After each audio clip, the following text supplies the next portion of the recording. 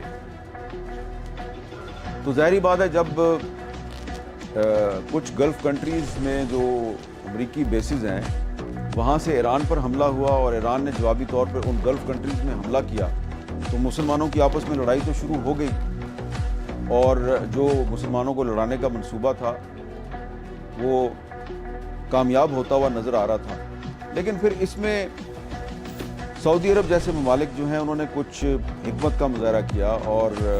خاموشی اختیار کی، اور پھر پاکستان نے، ترکی نے اور کچھ اور جو مسلم ممالک ہیں انہوں نے کوشش کی کہ یہ جو ایران اور سعودی عرب ہے اس کے درمیان معاملات خراب نہ ہوں، اور پھر کوشش یہ کی گئی کہ ایران اور باقی جو گلف کنٹریز ہیں ان میں بھی زیادہ لڑائی نہ بڑھے۔ کوشش یہی کی گئی کہ مسلمان آپس میں نہ لڑیں۔ لیکن آپ نے دیکھا کہ جب کویت کی فضا میں غلطی سے 3 امریکی جنگی طیارے گر گئے تو ایویڈنس پوری دنیا کے سامنے آ گئی کہ کویت کی جو ایئر سپیس ہے اس کو استعمال کیا جا رہا ہے ایران کے خلاف۔ تو پھر ایران نے ایک طرف اسرائیل پر حملے کیے اور پھر ایران نے دوسری طرف ان گلف کنٹریز میں جو امریکی اڈے تھے ان پر بھی حملے کیے، اور دنیا کو یہ پیغام دیا کہ اب امریکہ ایک سپر پاور نہیں ہے، اور وہ امریکہ جس نے کہ ان عرب کنٹریز کو سیکیورٹی دینے کے لیے یہاں پر فوجی اڈے قائم کیے تھے، امریکہ is no more in a position to provide security to these Gulf states۔ اور اب آپ دیکھ رہے ہیں کہ کیا حالات ہیں۔ تو یہ وہ وجوہات ہیں جس کی وجہ سے اب دنیا میں یہ ڈیبیٹ شروع ہو گئی ہے کہ کیا واقعی اب امریکہ سپر پاور ہے یا نہیں ہے، اور ٹرمپ کا انجام کیا ہو۔ اچھا، اب یہاں پہ ایک بڑی دلچسپ بات ہے، وہ یہ ہے کہ ٹرمپ جو ہے اس کے انجام کے بارے میں اگر ہم نے تھوڑا غور و فکر کرنا ہے، کچھ بحث مباحثہ کرنا ہے، تو ہمیں برطانیہ کی شیفیلڈ یونیورسٹی کے ایک پروفیسر ہیں اور ان کا نام ہے پروفیسر ہینک ڈی برگ۔ پروفیسر ہینک ڈی برگ نے آج سے 2 سال پہلے 2024 میں انہوں نے ایک کتاب لکھی تھی جو وہیں سے شائع ہوئی، اور کتاب کا نام ہے Trump and Hitler a comparative study of lying. یعنی کہ جو پروفیسر ہینک ڈی برگ ہیں انہوں نے ڈونلڈ ٹرمپ اور جرمنی کا جو نازی لیڈر تھا، فاشسٹ لیڈر تھا ہٹلر، اس کا کمپیریزن کیا۔ ابھی نہیں، 2 سال پہلے 2 سال پہلے انہوں نے یہ کہا کہ ہٹلر اور ڈونلڈ ٹرمپ کے درمیان بہت سی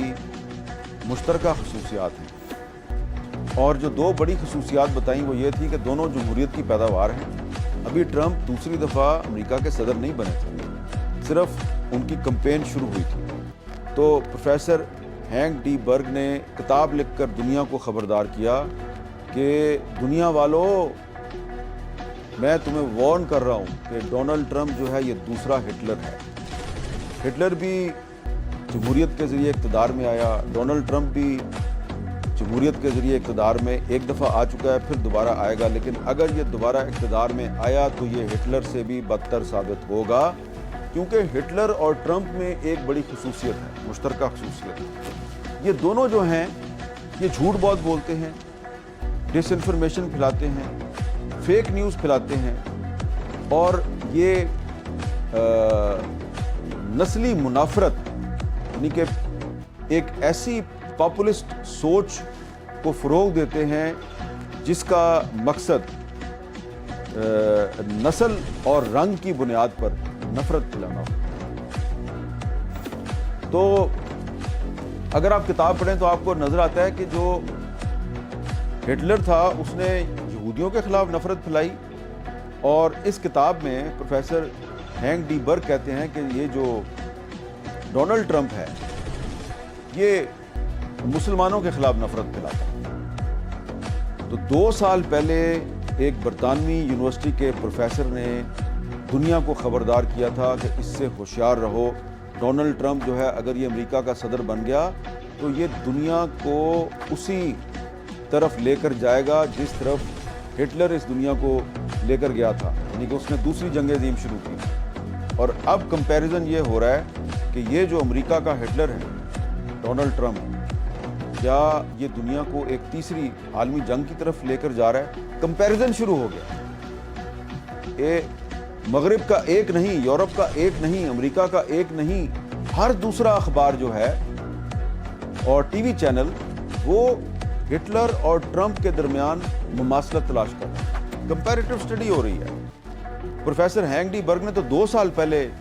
کتاب لکھی تھی نا، اب تو کمپیریٹیو اسٹڈی ہو رہی ہے کہ جناب یہ تو ٹرمپ ہے، یہ تو دور جدید کا ہٹلر ہے، یہ تو امریکہ کا ہٹلر ہے۔ تو یہ جو ایران کے خلاف اسرائیل اور امریکہ کی جنگ ہے، اس جنگ نے ڈونلڈ ٹرمپ کو امریکہ کے ہٹلر کے طور پہ پیش کیا۔ اب جو ہٹلر کا انجام تھا وہ آپ کو پتہ ہے کیا اس کا انجام ہوا تھا، تو کیا ڈونلڈ ٹرمپ کا بھی وہی انجام ہوگا؟ اب اس سوال پر بحث شروع ہو گئی ہے، لیکن یہ سوال جو ہے نا اب صرف ٹرمپ کی ذات سے منسلک ہے۔ اب ٹرمپ کی جو ذات ہے یہ پیچھے رہ گئی ہے، اور امریکہ کا جو سروائیول ہے بطور ایک سپر پاور کے، امریکہ کا جو امیج ہے بطور ایک سپر پاور کے، وہ ہمیں لگ رہا ہے کہ اس کے بارے میں سوالات زیادہ پوچھے جا رہے ہیں۔ تو لگ تو یہ رہا ہے کہ ٹرمپ صاحب جو ہیں وہ ایران میں رجیم چینج کے لیے سامنے آئے تھے، اور انہوں نے نیتن یاہو کے ساتھ مل کر ایران پر حملہ کیا تھا۔ ٹھیک ہے، آیت اللہ علی خامنئی صاحب کو وہ شہید کرنے میں کامیاب ہو گئے، لیکن رجیم چینج کا ان کا خواب پورا نہیں ہوا، اور ایسا لگتا ہے کہ اب نیتن یاہو اور ٹرمپ دونوں بہت سے سیاسی خطرات میں گھر گئے ہیں، اور دونوں نے اسرائیل کو اور امریکہ کو بہت سے خطرات سے دوچار کر دیا۔ اب یہ جو ساری صورتحال ہے اس میں آپ یہ دیکھیں کہ ایران جو کہ انڈر اٹیک ہے، وہاں پر ہمیں ایرانی رجیم کے خلاف کوئی اتنی بڑی مزاحمت نظر نہیں آ رہی، لیکن آپ اگر غور کریں تو آپ کو پتہ چلے گا کہ اسرائیل میں نیتن یاہو کے خلاف اور امریکہ میں ڈونلڈ ٹرمپ کے خلاف بہت زیادہ بے چینی ہے، تشویش پائی جا رہی ہے، ان کی مخالفت ہو رہی ہے، اور بہت سے جو امریکی صحافی ہیں انہوں نے تو ڈونلڈ ٹرمپ اور نیتن یاہو کی جو ملی بھگت ہے کہ یہ دنیا کو تیسری عالمی جنگ کی طرف لے جا رہے ہیں، یہ مسجد اقصی کو شہید کرنا چاہتے ہیں، یہ گریٹر اسرائیل کے منصوبے پر عمل درآمد کرنے کا منصوبہ بنائے بیٹھے ہیں، انہوں نے ان سازشوں کو بے نقاب کر دیا، جن میں ٹکر کارلسن جو ہیں وہ سر فہرست ہیں، اور اب ٹرمپ ایڈمنسٹریشن جو ہے وہ ٹکر کارلسن کے خلاف کوئی غداری کا مقدمہ بنانے کی تیاری بھی کر رہی ہے۔ اور صرف ٹکر کارلسن کوئی اکیلے نہیں ہیں، امریکہ میں بہت سے جو امریکی یہودی ہیں، آرتھوڈکس جوز کی جو بہت سی تنظیمیں ہیں وہ بہت کھل کر ٹرمپ کی بھی مخالفت کر رہی ہیں، نیتن یاہو کی بھی مخالفت کر رہی ہیں۔ تو امریکہ کے اندر سے بھی ٹرمپ کی مخالفت ہو رہی ہے، یورپ جو ہے وہ ٹرمپ کی اس جنگ کا حصہ بننے کے لیے تیار نہیں ہے، لیکن انفارچونیٹلی افسوس کے ساتھ کہنا پڑتا ہے کہ مسلم دنیا میں کچھ ایسی حکومتیں ابھی تک موجود ہیں جو کہ ٹرمپ کے ساتھ کھڑی ہیں، ملا ان کو کچھ بھی نہیں ہے، اس میں ان کو ملا کچھ بھی نہیں ہے، یعنی کہ نہ کھایا نہ پیا، گلاس توڑا، 12 آنے جرمانہ بھی پڑ گیا، ٹھیک ہے جی، لیکن ملا ان کو کچھ بھی نہیں ہے، لیکن مفت کی بدنامی ان کو مل گئی ہے۔ اس صورتحال میں پاکستان پر بھی بڑا دباؤ تھا، اور اب ایک یہ سوال بھی بڑا اہم ہے کہ ایران کے وزیر خارجہ عباس اراغچی جو ہیں، انہوں نے پاکستانی عوام کا بڑا شکریہ ادا کیا ہے. ایک انہوں نے ایکس پر سٹیٹمنٹ جاری کیا اور انہوں نے پاکستانی عوام کا شکریہ ادا کیا ہے کہ آپ اس مشکل وقت میں ہماری حمایت کر رہے ہیں. تو ظاہری بات ہے اس میں تو کسی کو شک کی گنجائش نہیں ہونی چاہیے کہ پاکستانی عوام کی جو بڑی اکثریت ہے وہ اس جنگ میں